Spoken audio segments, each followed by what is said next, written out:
tous. Ravi d'être avec vous, juste 10 minutes pour vous faire part un petit peu de mon parcours et surtout vous montrer qu'en effet la synergie entre data, métier, IT, elle est juste indispensable pour la réussite des projets. Et l'enjeu c'est de le faire en 10 minutes, donc on va essayer de tenir le timing. Quelques chiffres d'abord sur la Banque Postale. Alors, je ne vais pas tous les citer, mais peut-être les plus importants. La Banque Postale, c'est une banque assurance 11e européenne en matière de taille de bilan. Et c'est surtout un réseau formidable avec 17 000 points de contact sur toute la France. Donc, c'est un réseau juste énorme. Partout, vous trouvez un bureau de poste ou un point de contact dans lequel vous allez pouvoir faire des opérations financières. Pour animer ces 17 000 points de contact, il faut évidemment des collaborateurs. C'est plus de 30 000 collaborateurs qui vont rendre des services pour les métiers de la banque. Donc là, je vous parle du réseau des collaborateurs. Évidemment, la Banque Postale, c'est aussi des clients. 10 millions de clients actifs, c'est-à-dire qui réalisent des opérations assez régulièrement, avec des clients surtout particuliers. On a 300 000 clients professionnels.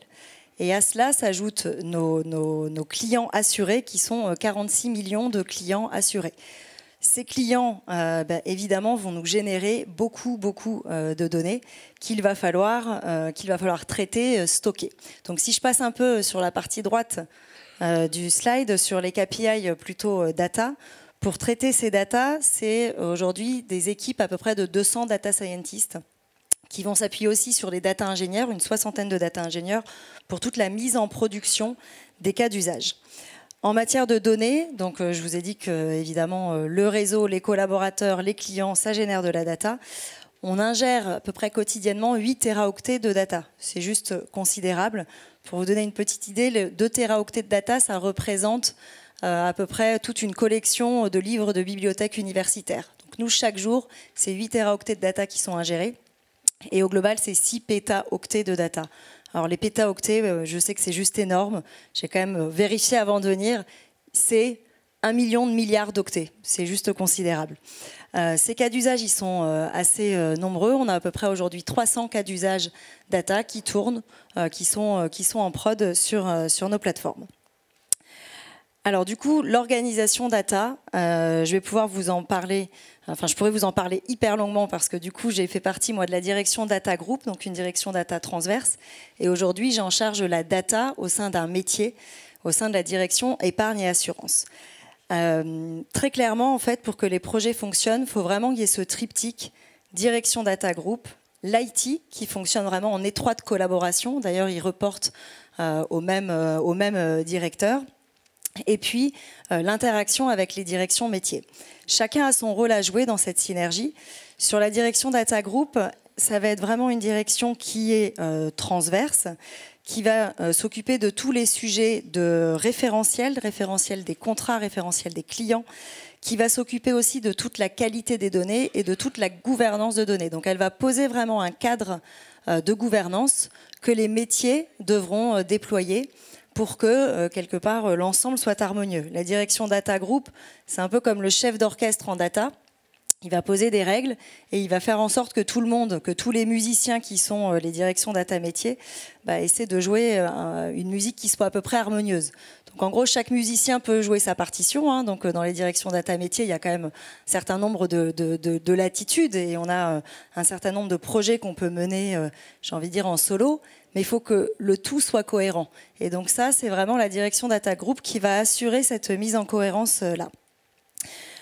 Donc, les enjeux de la direction Data Group, c'est des sujets de compliance réglementaire, de définir le cadre de gouvernance, de regarder aussi, d'assurer une veille en technologie, et puis d'acculturer l'ensemble du groupe. Il y a un gros travail pour que l'ensemble des directions métiers soit un peu data-centrique. Alors, il y en a qui le sont nativement. Hein, il y a des directions data métiers qui font de la data depuis des années. Donc, ces directions-là, quelque part, elles vont consommer les services de la direction Data Group plutôt sur une logique d'innovation, d'aller chercher des modèles innovants, des sujets un peu plus, plus nouveaux.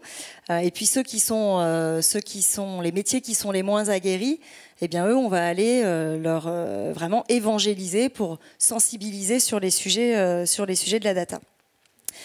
Si je passe maintenant à la direction métier, donc moi plus spécifiquement la direction épargne et assurance, cette direction en fait, elle vise in fine à mieux équiper tous nos clients en produits d'épargne financière et en produits d'assurance.